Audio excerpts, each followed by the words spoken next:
दिवसाचा हा कार्यक्रम पार पडला। बऱ्याचशा खेळाडू आणि काही खेळाडू क्षेत्रातल्या ॲक्टिव्हिस्टनी काही मुद्दे मांडले, त्याच्याकडे कसं बघतो आहात? काही धोरण बदलण्याची सुद्धा भूमिका मांडली? तुम्ही हात खाली घ्या, तुम्ही जर हात खाली घ्या। बऱ्याचशा क्रीडाप्रेमींनी बरेचसे मुद्दे या ठिकाणी उपस्थित केलेले आहेत आणि त्यांचे काही मुद्दे खरोखर स्वागतार्ह आहे। त्यात बदल काही ठिकाणी करावे लागेल, धोरणात बदल करावा लागेल आणि जी विस्कळीतपणा आलेला आहे या विभागाला, तो विस्कळीतपणा दूर करण्यासाठी राज्य सरकार शिस्तीने या ठिकाणी प्रयत्न करते आहेत।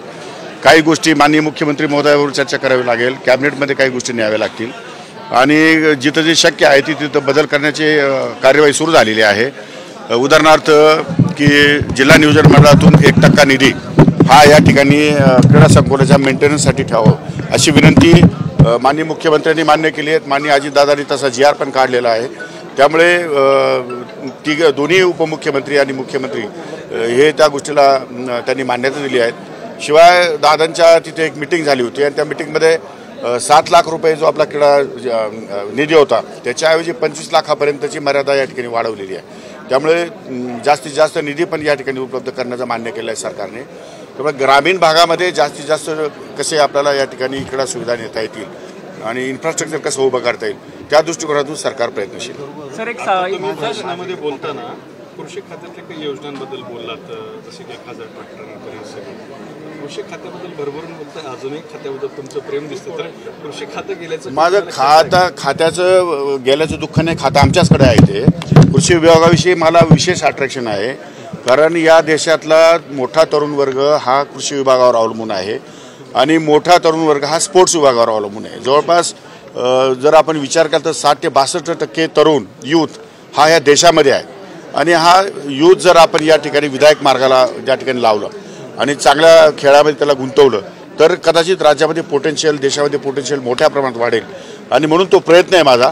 कुठल्याही डिपार्टमेंटला मी हलकं समजत नाही, त्यामुळे कृषी विभागाचं काम करणं आणि हेही स्पोर्ट्सचं काम करणं ही आमच्या दृष्टिकोनातून काही वेगळी बाब नाही आहे। हे दोन्ही विभाग आमच्याकडेच आहे, त्यामुळे आम्ही दोन्ही विभागासाठीच काम करतो। इन्फ्रास्ट्रक्चर एक गोष्ट आहे, संभाजीनगरमध्ये एक युवा धोरणांतर्गत वसतिगृह 4 कोटीचं वसतिगृह उभा करण्यात आलेलं आहे, पण ते अद्याप खेळाडूंसाठी खुलं करण्यात आलेलं नाही आहे। ती एक महत्त्वाची गोष्ट, 4 वर्षापासून ते तसंच पडित आहे।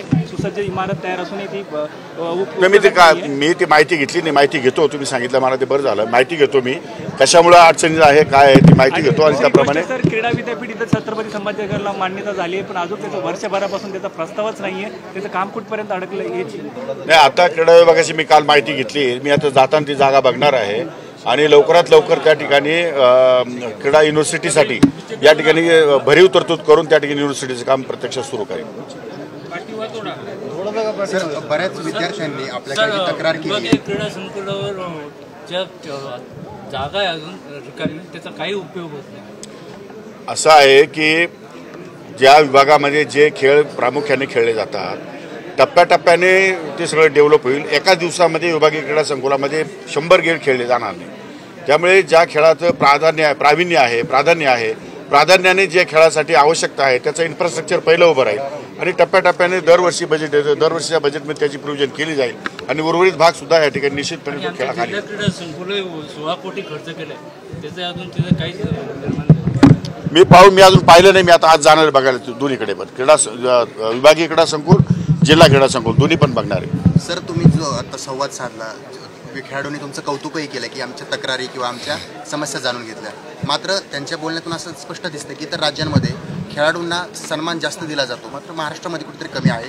तुम्ही आल्याच्या नंतर काही बदल नाही? आता मी अजून इतर राज्याचा माहिती आढावा घेतला नाही, इतर राज्यामध्ये काय सुविधा आहेत त्या सुविधा महाराष्ट्रामध्ये पण आपल्याला देण्याचा प्रयत्न आहे आपला आणि त्यासाठी मी इतर राज्याचा पण दौरा करणार आहे। इतर राज्यामध्ये उदाहरणार्थ हरियाणा आहे, उदाहरणार्थ ओरिसा आहे, उदाहरणार्थ गुजरात आहे आणि त्या प्रकारे देशामध्ये समपातळीवरती अशा सुविधा कशा देता येतील तो पण विचार राज्य शासनाचा विषय आहे। एक मुद्दा असा आहे की पाठीमागे आपल्या विभागीय क्रीडा संकुलामध्ये संभाजीनगरला 21 कोटी रुपयाचा घोटाळा झाला होता, म्हणजे जे पैसे होते त्याचा डायरेक्ट अपहारच केला होता, तर त्या प्रकरणामध्ये चौकशी अहवालामध्ये काही वरिष्ठ अधिकाऱ्यांचे सुद्धा नावं आले ते देशमुख मात्र त्यात काही कारवाई होत नाही. हे बघितलंय का तुम्ही सगळं? नाही, मी ते बघितले नाही, परंतु मला आमच्या उपसंचालकांनी माहिती दिली आहे की त्या संदर्भातले 22 कोटी रुपयाचे काहीतरी 21 का 22 कोटी रुपयाचा मोठा अपार आहे आणि त्या संदर्भात एकाला जेल पण झाली होती, पण तो जामीनवर सुटलेला आहे. त्यांच्या काही प्रॉपर्टीज पण अटॅच केलेल्या आहेत असं माझ्या कानावर आहे. मी सगळी इत्थंभूत माहिती घेतो आणि ज्या अधिकाऱ्यांवर कारवाई झाली नसेल त्या अधिकाऱ्यांवर कारवाई करायला फाईल मागून घेतो ताबडतोब आणि लगेच कारवाई करतो. Okay sir, thank you sir. देश विदेशातील प्रत्येक घडामोडींचे लाईव्ह अपडेट मिळवण्यासाठी आता साम टीव्हीच्या सर्व सोशल मीडिया प्लॅटफॉर्मला लाईक, फॉलो आणि सबस्क्राईब करा. तसंच सर्व नोटिफिकेशनसाठी बेल आयकॉन प्रेस करायला विसरू नका.